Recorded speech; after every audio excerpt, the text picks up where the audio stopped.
الحمد لله رب العالمين نحمده ونصلي على رسوله الكريم أما بعد فأعوذ بالله من الشيطان الرجيم بسم الله الرحمن الرحيم يعملون بالمعروف وينهون عن المنكر أولئك هم المفلحون صدق الله العلي العظيم. یہ واری تھوڑا کم کرے گا. ان اللہ وملائکتہ یصلون علی النبی یا ایھا الذین آمنوا صلوا علیہ وسلموا تسلیما. اللہم صل علی سیدنا مولانا محمد وعلی آل سیدنا مولانا محمد مبارک وسلم علیہ. میرے عزیز دوستوں، واجب احترام بزرگوں، انتہائی پیارے بیٹوں، علماء دی شان، علماء کرام، عاجز ناچیز پر تقصیر گناہگار بندے نے آپ کے سامنے قرآن پاک میں سے ایک آیہ کریمہ پڑھنے کا شرف حاصل کیا. رب العزت سے دعا ہے وہ پاک ذات عاجز کو صحیح مفہوم بیان کرنے کی، آپ سب کو سننے کی، ہم سب کو اس پر عمل کرنے کی توفیق عطا فرمائے. اس سے پہلے کہ اصل مفہوم بیان کروں، چند توحیدی کلمات عرض کروں گا. سب سے پہلے عاجز ناچیز گناہگار حضرت سید منور علی شاہ صاحب کا دل سے شکریہ ادا کرتا ہے. آپ کے بڑے احسانات ہیں. سفر کی تکلیف نہیں دیکھی، دنیاوی سازشیں نہیں مانگی، دنیا کے فوائد کے بارے میں ذکر نہیں کیا. انہیں کو نبی پاک کے نائب کہتے ہیں. رسول پاک کے نائبین کی یہی صفت ہوتی ہے، جب اللہ کے دین کی خدمت کی بات ہو تو اس میں کچھ دنیائی معاملات رکاوٹ نہیں بنتے. وہ اپنی جان سے قربانیاں پیش کرتے، ہم اس کا بدلہ نہیں دے سکتے. سب کے سامنے عاجز قرار کرتا ہے کہ ہماری حیثیت اوقات سب کو پتہ ہے، کسی لائق نہیں ہے. لیکن اللہ سے دعا ہے کہ یا باری تعالیٰ ان خدمات کا صلہ شاہ صاحب ہیں، علماء کرام ہیں، یہ میرے چھوٹے چھوٹے بچے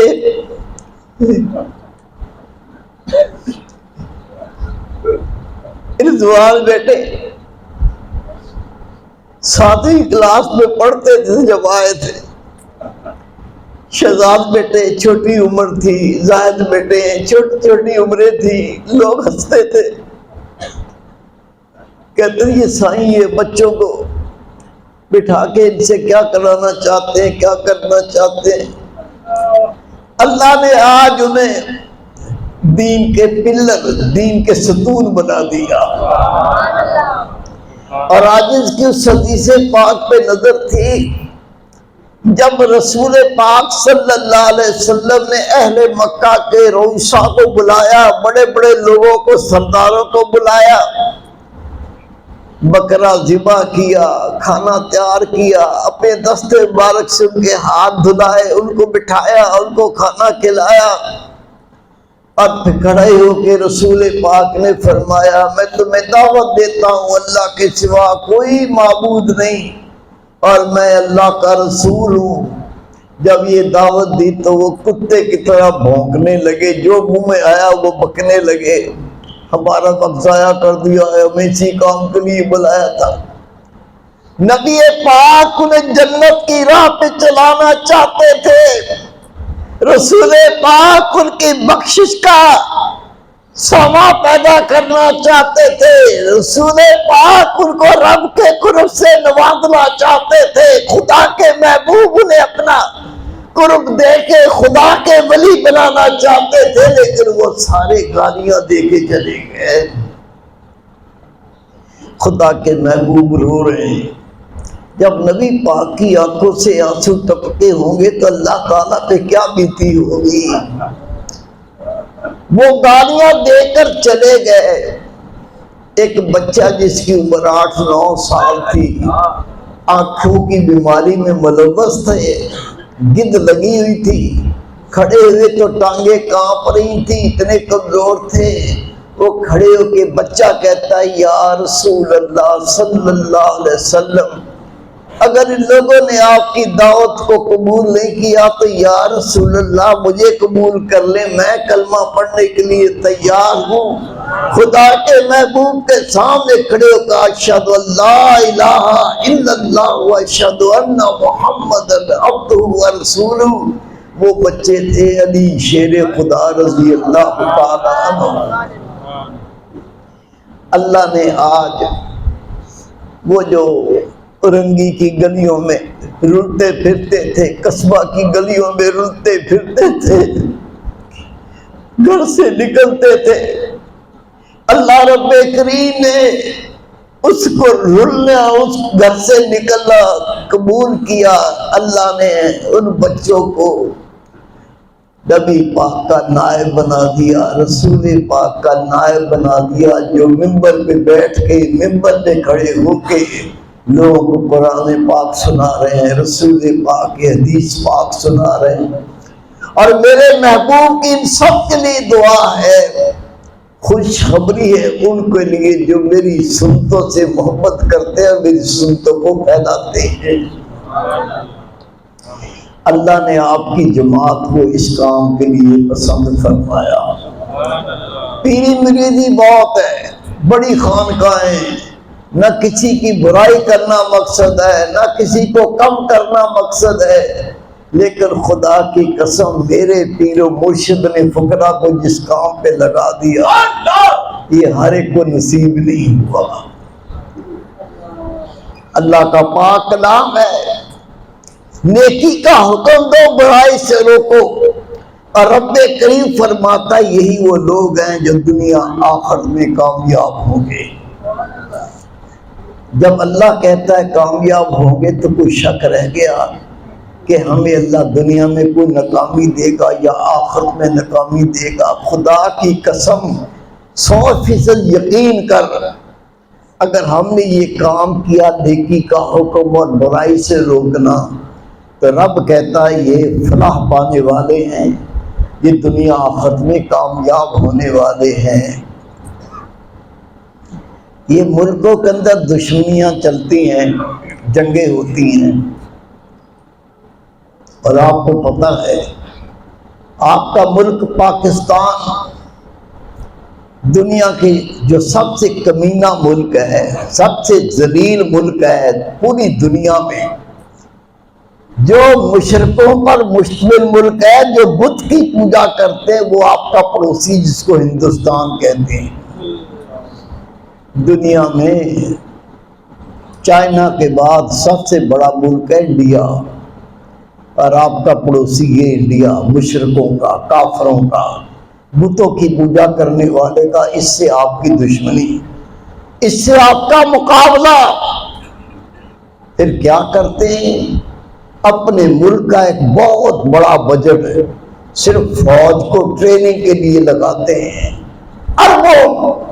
اربوں ڈالر اس قوم کی تحفظ کے لیے، قوم کی حفاظت کے لیے ہم اپنی فوج پر لگا کر اس کو تیار کرتے ہیں۔ کل کو مشکل آئے تو یہ ہماری آرمی سیسا پلائی دیوار بن کے سامنے کھڑی ہو جائے، ٹریننگ پہ ایئرپورٹ پہ لگتے ہیں۔ اگر ہم ان کو ٹریننگ نہ دیں، یہ اربوں خرچ نہ کریں، آپ کے ملک کا تحفظ نہیں ہو سکتا۔ اگر یہ جو دشمن نظر آتا ہے، گولی مارو تو اس کا سینہ پھٹتا ہے، بم مارو تو پرچے اڑتے ہیں، میزائل مارو تو زمین دھرتی ہل جاتی ہے۔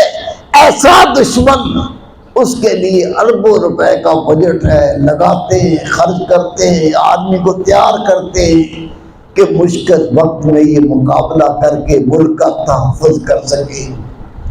لیکن وہ دشمن جو نظر ہی نہیں آتا، وہ دشمن جس کو مکہ بھی نہیں مار سکتے، جس کو تھپڑ نہیں مار سکتے، جس کو گولی نہیں مار سکتے، پہلی بات تو نظر نہیں آتا۔ جو دشمن نظر نہیں آتا اس کو کیسے شکست دیں گے؟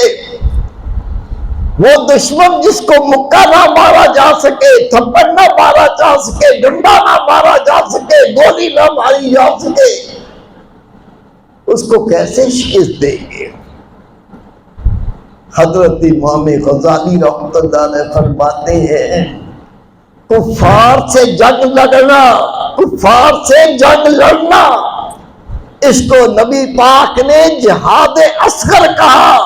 اور یہ دشمن جو نظر نہیں آتا، یہ دشمن جس کو گولی نہیں لگتی، یہ دشمن جو اندر ہی ایمان کو لوٹ لیتا، پتہ بھی نہیں چلتا، اس دشمن کا مقابلہ کرنے کے لیے کتنی طاقت کی ضرورت ہے۔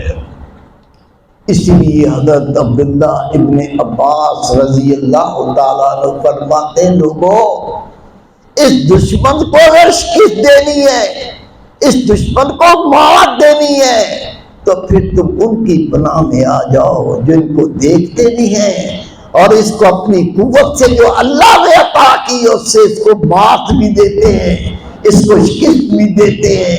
جب تم ان کی پناہ میں آ جاؤ گے، ایمان کو بچا کے واپس لوٹ جاؤ گے۔ رسول پاک کا فرمان ہے جو اللہ کے دین کا علم سیکھنے کے لیے نکلتا ہے لیکن علم نہیں پاتا، اس کو ایک حصہ ثواب عطا کیا جائے گا، اور جو اللہ کا دین حاصل کرنے کے لیے نکلتا ہے اور علم کو حاصل کر لیتا ہے، اس سے اللہ 2 حصے ثواب عطا فرمائے گا۔ ایک گھر سے نکلا اور دوسرا جس کام کے لیے نکلا اس مقصد کو پایا، اس کو 2 حصے ثواب عطا کیا جائے گا۔ میرے بیٹے، میرے بھائی، کبھی آپ نے میری زبان سے سنا ہو کہ دنیا چھوڑ دو؟ مجھے لوگوں نے یہاں تک کہا حضرت صاحب آپ نوکری جو چھوڑ دیں، بلکہ ایک شخص نے اپنی فیکٹری کی چابی مجھے دی، یہ فیکٹری کی چابی ہے، یہ آپ لے لیں، فیکٹری سے گھر کے خرچے نکلتے رہیں گے اور آپ کیمسٹری نہ پڑھائیں، آپ یہ جو پڑھاتے ہیں نا، یہ پڑھانے والے کم ہیں، یہ اللہ کا دین پڑھائیں، لوگوں کو اللہ تر بلائیں۔ عاجز نے وہ چابی اس کے جیب میں ڈال کے کہا آپ دعا کرو، جو کسب کر کے اپنا روز کماتا ہے یہ نبیوں کی شان ہے، میں اس کسب کو نہیں چھوڑوں گا، لیکن انشاءاللہ یہ دنیا اس راہ میں نکلنے میں رکاوٹ کبھی نہیں بنے گی۔ دنیا میں کہیں سے کوئی موقع ملا، کوشش کی کہ اللہ کی بات کو چاہ کے آؤں، یہ کتنی بڑی نعمت ہے۔ دنیا سے آپ کو کبھی نہیں روکا، اسکول پڑھو، کالج پڑھو، یونیورسٹی پڑھو، کاروبار کرو، بزنس کرو، لاکھوں کا لین دین کرو، کبھی نہیں روکا۔ اس سے زیادہ آسان آپ کو کون یہ طریقہ بتائے گا؟ اتوار کو چھٹی ہے، بیڈ پہ لیٹ کے گزر سکتی ہے، ٹی وی دیکھ کے بھی گزر سکتی ہے، کوئی ویڈیو دیکھ لو گزر سکتی ہے، کرکٹ کا میچ رکھ لو جا کے کھیل لو، جمعہ بھی چھوڑ دو، گزر سکتی ہے۔ بہت ڈھنگ ہیں، بہت طریقے ہیں اس اتوار کو گزارنے کے، لیکن عاجز نے آپ سے درخواست یہ کی ہے اس اتوار کے دن آپ رسول پاک کا قرآن و حدیث کا علم سیکھ لو۔ کتنا بڑا اس کا اجر ہے۔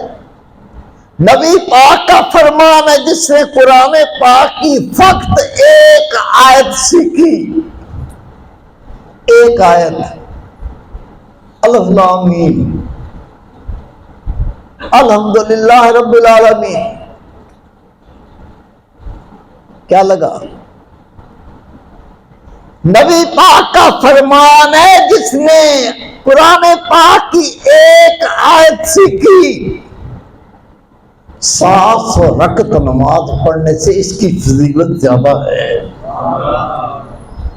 اللہ کے محبوب تشریف فرمائیں، عرض کی یا رسول اللہ صلی اللہ علیہ وسلم، ایک شخص ہے وہ اللہ کے دین کا علم حاصل کرتا ہے، پھر دین پہ عمل کرتا ہے، نماز پڑھتا ہے، نفل پڑھتا ہے، صدقہ کرتا ہے، خیرات کرتا ہے۔ ایک دوسرا شخص ہے وہ دین متین کا علم حاصل کر کے آگے لوگوں کو پہنچاتا ہے۔ فضیلت کس کی ہے؟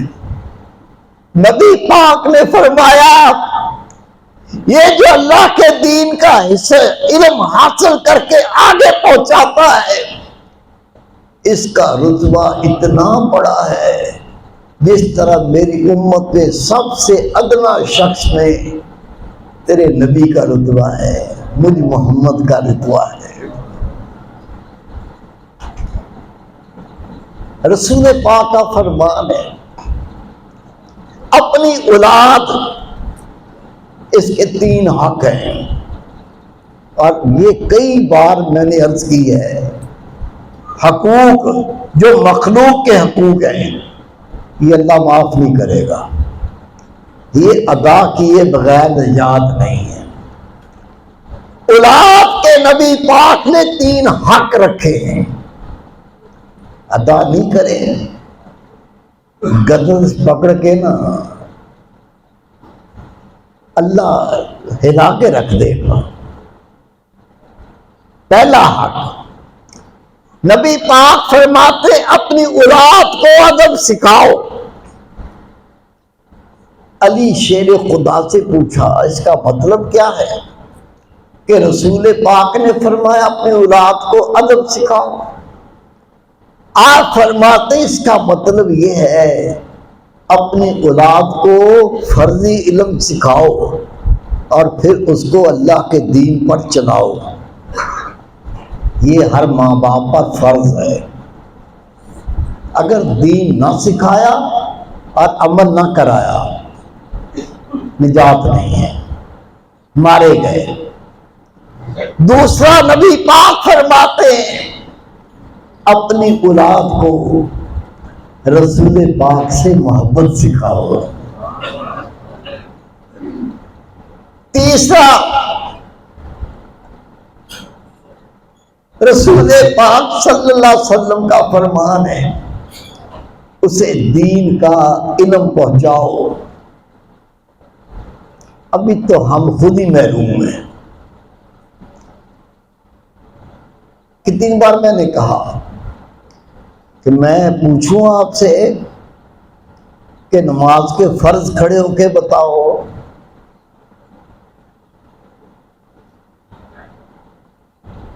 جب نماز کے فرض ہی ابھی تک پتہ نہیں چلا باقی کیا سیکھا ہوگا۔ خدا کی قسم اس حالت میں اگر موت آ گئی ہماری جھولیاں خالی ہوگی، اللہ کے حضور پیش کرنے کے لیے ہمارے پاس کچھ نہیں ہوگا، اور یہ وہ لوگ ہوں گے جن کے چہرے خاک آلود ہوں گے، اور جو اس بات کو سمجھ جائیں گے ان کے چہرے روشن اور منور ہوں گے۔ میں آپ کو ان لوگوں میں شامل ہونے کی دعوت دیتا ہوں کہ روزے محشر جن کے چہرے روشن اور منور ہوں گے، ہم کیوں ان کے ساتھ ملنا چاہتے ہیں جن کے چہرے خاک آلود ہوں گے۔ اس گروہ سے نکل کے اس گروہ میں شامل ہو جاؤ جن کے چہرے روشن اور منور ہوں گے۔ میرے بھائی، میرے بیٹے،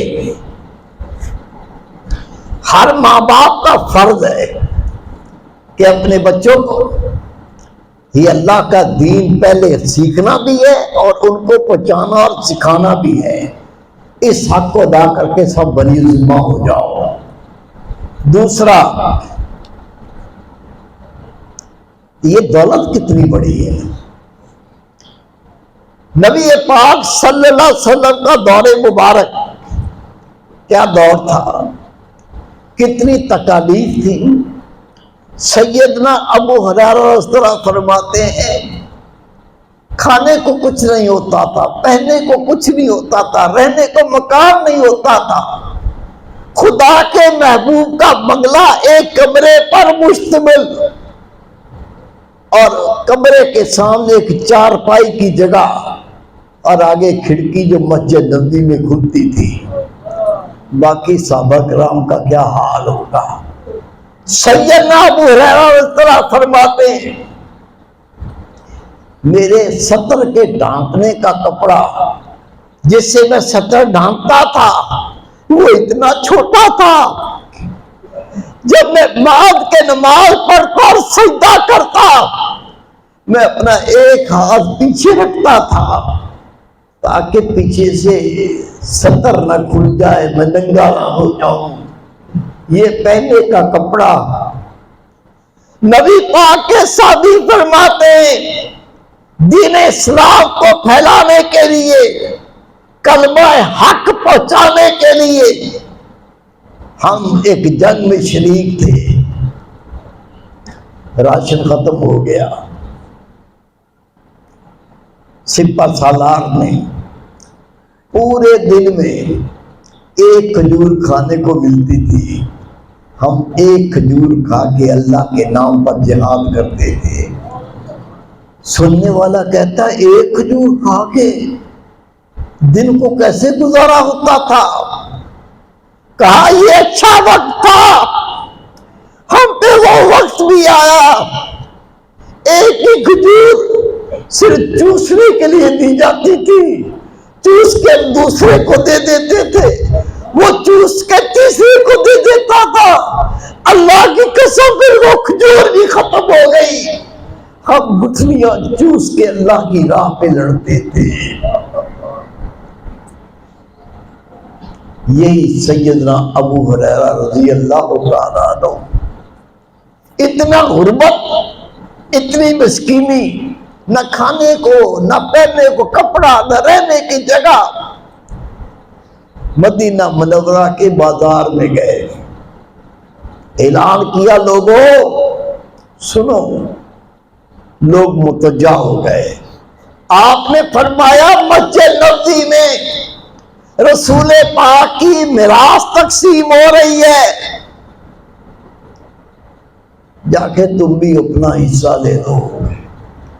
مسجد نبوی میں نبی پاک کی میراث تقسیم ہو رہی ہے، جاؤ تم بھی اپنا حصہ اس میں سے لے لو. اس غربت کے دور میں، مفلسی کے دور میں وہ لوگ بھاگے، مسجد نبوی پہنچے، دیکھا کچھ بھی تقسیم نہیں ہو رہا تھا. واپس گئے. سیدنا ابو ہریرہ رضی اللہ عنہ آگے سے آگے اعلان کرتے جا رہے ہیں لوگوں مسجد نبوی میں نبی پاک کی میراث تقسیم ہو رہی ہے، جاؤ اسے تم بھی اپنا حصہ لے لو. وہ جو پہلے گئے تھے واپس آ گئے. کہا ابو ہریرہ تو نے اعلان کیا ابھی بھی کر رہے ہو کہ مسجد نبوی میں رسول پاک کی میراث تقسیم ہو رہی ہے، جا کے تم بھی اپنا حصہ لے لو. لیکن وہاں تو کوئی میراث تقسیم نہیں ہو رہی. سیدنا ابو ہریرہ نے پوچھا کیا ہو رہا تھا؟ کہا وہاں قرآن پاک کی تعلیم ہو رہی تھی، کچھ لوگ قرآن پاک پڑھ رہے تھے، کچھ پڑھا رہے تھے، کچھ اللہ کا دین سیکھ رہے تھے، کچھ سکھا رہے تھے. سیدنا ابو ہریرہ نے کہا اللہ کی قسم میرے نبی پاک کی یہی میراث ہے، میرے نبی پاک کی تو یہی میراث ہے جو تمہیں میں نے کہا جا کے تم بھی اپنا حصہ لے لو. میرے بیٹے، میرے بھائی، اب جو بات کہہ رہا ہوں کان کھول کے سن۔ حضرت معاویہ رضی اللہ تعالیٰ عنہ کے پاس رسول پاک کے چند ناخون تھے۔ آخری وقت آ گیا،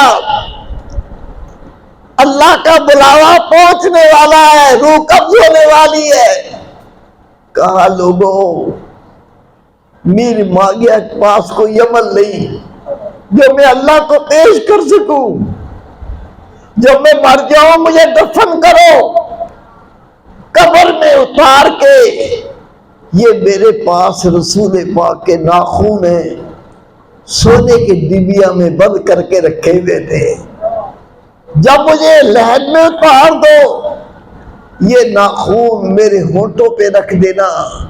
میر معاویہ کے پاس عمل کوئی نہیں، اللہ رب کریم میرے محبوب کے ناخونوں کے صدقے میرے گناہوں کو معاف فرما دے۔ رسول پاک صلی اللہ علیہ وسلم کے بال مبارک امی جان بی بی عائشہ صدیقہ کے پاس تھے۔ کوئی بیمار ہوتا، کسی کو کوئی مسئلہ ہوتا، کسی کو کوئی غم گھیرتا، وہ امی جان کے پاس آ کے کہتا مجھے یہ بیماری ہے، یہ تکلیف ہے، یہ پرابلم ہے۔ امی جان کے پاس رسول پاک کے چند بال مبارک تھے، وہ اس پانی کے اندر اس کو گیلا کر دیتے، وہ پانی پی لیتا، اس کی بیماری دور ہو جاتی، اس کی تکلیفیں رفع ہو جاتی۔ یہ ہے رسول پاک کے متبرکات، جن کے صدقے بخششیں ہوتی ہیں، جن کے صدقے تکلیفیں دور ہوتی ہیں، جن کے صدقے بیماریاں ختم ہوتی ہیں۔ اور اگر آپ کو میرے نبی پاک کی میراث میں کچھ مل جائے، کتنی قیمتی چیز ہوگی۔ میرے نبی پاک کی میراث میں سے کچھ حصہ مل جائے، کتنا بڑا اللہ کا انعام، اللہ کا فضل ہوگا۔ آج سے اپنے ذہن دماغ سے یہ بات نکال دو، یہ تو مولویوں کا کام ہے، جمعہ پڑھائیں، تقریر کریں، جلسہ کریں۔ میں نے اپنے مرشد کے منہ مبارک سے سنا ہے، ہر فقیر کا یہی کام ہے، ہر فقیر کا یہی کام ہے۔ سب دنیا کا جو کام کرتے ہیں کرو، اس کے ساتھ ساتھ پورے ہفتے میں ایک اتوار کا دن، وہ بھی سارا دن نہیں ہے، یہ 2-2.5 گھنٹے نہ نکال سکیں تو خدا کی قسم اپنے آپ کو اللہ کا بندہ کہیں، یہ نہیں کہنا چاہیے۔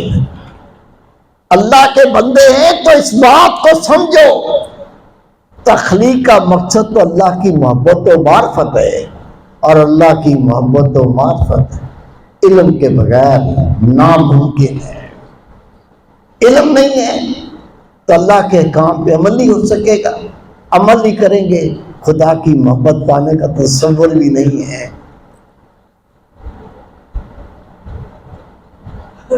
بار بار نہ کہنا پڑے، سب داخلہ دے دیں، سب داخلہ دے دیں۔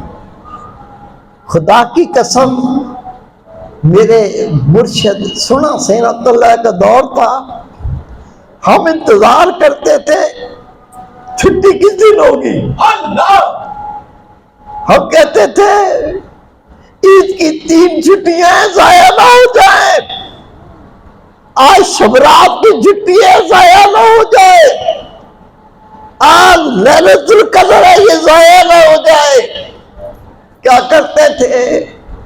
چھٹی ایک مقصد لے کے ہم نے اس کو استعمال کیا، اپنے مرشد کی خانقاہ پہ چلے جاتے تھے، اور جو 2-4 مسئلے قرآن پاک کے، رسول پاک کی حدیث پاک، وہ جا کے بیٹھ کے سیکھ لیتے تھے۔ اور پھر میرے مرشد نے کہہ دیا آخری سانس تک اس کام کو چھوڑنا نہیں ہے. اگر اس کام کو آپ نے اہمیت دے دی، حق ادا کرنے کی کوشش کی، میں اللہ کے گھر میں قسم کھا کے کہتا ہوں اللہ تیرے سارے کاموں کا ذمہ دار ہو جائے گا. صرف دنیا کا نہیں، دنیا آخرت تیرے سارے مسئلے اللہ اپنے فضل سے حل کرے گا.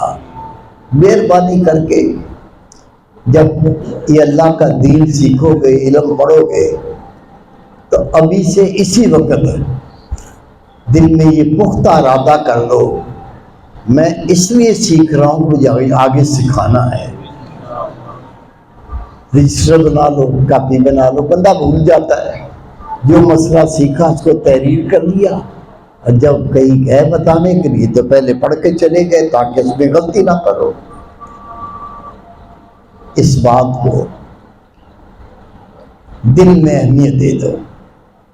بندہ وہ کام لازمی کرتا ہے جس کام کو اہمیت دیتا ہے. ایک ہی وقت میں دو کام آپ کے سامنے آ گئے، جس کو اہمیت دو گے وہ کر لو گے، جس کو اہمیت نہیں دو گے وہ چھوڑ دو گے. سارے جائز کام کرو، لیکن جس کام کو اہمیت ہے وہ یہ کام ہے دین سیکھنا ہے، آگے سکھانا ہے. اور صد مبارک کے لائق ہے یہ علماء کرام. اللہ کی قسم ایسے مولوی نہیں ملیں گے، ایسے عالم نہیں بنیں گے، ایسے مفتی نہیں ملیں گے. اللہ کی رضا کے لیے اس فکر میں لگ گئے ہیں تجھے وہ چیز عطا کر دیں جس سے اللہ تعالیٰ دنیا اور آخرت کی اللہ عزتیں دے دے. حضرت امام مالک رحمۃ اللہ علیہ فرماتے ہیں میں نے کئی صاحب نسب لوگوں کو دیکھا، بڑا خاندان، بڑے نسب والے، بڑے ذاتوں والے، لیکن یہ اللہ کے دین کا علم چھوڑ کر وہ ذلیل اور رسوا ہو گئے. دیکھیں بڑی خانقاہیں، بڑی بڑی خانقاہیں جا کے دیکھ لو، وہاں اللہ ہوتی تھی، وہاں جذبے میں لوگ بے تاب ہو کے تڑپتے تھے. ختم ہو گیا. کیوں ختم ہوا؟ ان کی اولادوں نے قرآن و حدیث کو چھوڑ دیا. وہ خانقاہیں اجڑ گئی، ختم ہو گئی. اور وہ لوگ امام مالک رحمۃ اللہ علیہ فرماتے ہیں کوئی نیچ ہوگا، کوئی کم ذات ہوگا، لیکن قرآن و حدیث کے علم کی وجہ سے فرماتے میں نے اس کو قوم کا امام اور سردار بنتے ہوئے دیکھا. اگر اس قوم و ملت کی سردار بننا ہے، رہبر بننا ہے، امام بننا ہے، رہنما بننا ہے، تو یہ علم ہے جو اللہ رب کریم آپ کو اس مقام پر فائز فرما دے گا. تو میری بہت عرض ہے کہ بار بار یہ بات مجھے دہرانے کے لیے میں سوچتا ہوں کبھی تنگ ہی نہ آ جائیں، لیکن کیا کروں، آپ تنگ تو نہیں آئیں گے؟ اتنا ڈر لگتا ہے، سوچتا ہوں ناراض نہ ہو جائے، تنگ نہ آ جائے، بار بار وہی بات، بار بار وہی بات. لیکن میں نے اپنے مرشد سے سنا ہے کہ ہمارا دل کرتا ہے تمہیں زنجیریں باندھ کے تالے لگا کے اپنے پاس رکھ کے یہ اللہ کا دین عطا کر دے تاکہ روزے محشر جب تیرے کوئی کام نہ آئے یہ تجھے اللہ کوئی عزت مقام دے دے. دل تو یہی کرتا ہے، لیکن اگر ہم نے یہ کام کیا تم ناراض ہو جائے، تمہاری ناراضگی بھی ہمیں اچھی نہیں لگتی. میرے بھائی، میرے بیٹے، ناراض نہ ہونا، تنگ نہ ہونا، اللہ کی قسم یہ اتنے فائدے کی بات ہے. کل یا پرسوں جب ہماری آنکھیں بند ہو جائے گی اللہ سارے بھید کھول دے گا. یہ دعوت کیسی تھی جو آپ گھر سے نکلے تھے، اس کی عظمت کیا تھی؟ جو بیٹھ کے آپ نے پڑھا تھا اس کی شان کیا تھی؟ جو یاد کرنے کے لیے تکرار کیا تھا اس کا اجر کیا ہے؟ یہ بہت جلدی اللہ یہ بھید کھول دے گا. اس لیے جٹ جاؤ، لگ جاؤ جہاں آپ کو آسان لگے. سنجانی ہے، اورنگی ہے، یہ ایف سی ایریا ہے. اگر یہ سارے میرے بچے میرے بزرگ سیکھ کے لگ جائیں، اللہ کی قسم ہر محلے میں آپ اس دکان کو کھول سکتے ہیں. سودا کھرا ہے، خریدار مل جائیں گے. لگ جاؤ. پھر کہتا ہوں دنیا کے کاموں سے کبھی نہیں روکا، کبھی نہیں روکوں گا، لیکن جو اصل کام جس کے لیے اللہ نے پیدا کیا اس کو نہ بھلاؤ، اس کو حاصل کر لو اور پھر آگے پہنچاؤ. انشاءاللہ تعالی اللہ رب کریم آپ کو دین اور دنیا کی بھلائیاں، برکتیں اور کامیابیاں عطا فرمائے. وما توفیق الا باللہ. یہ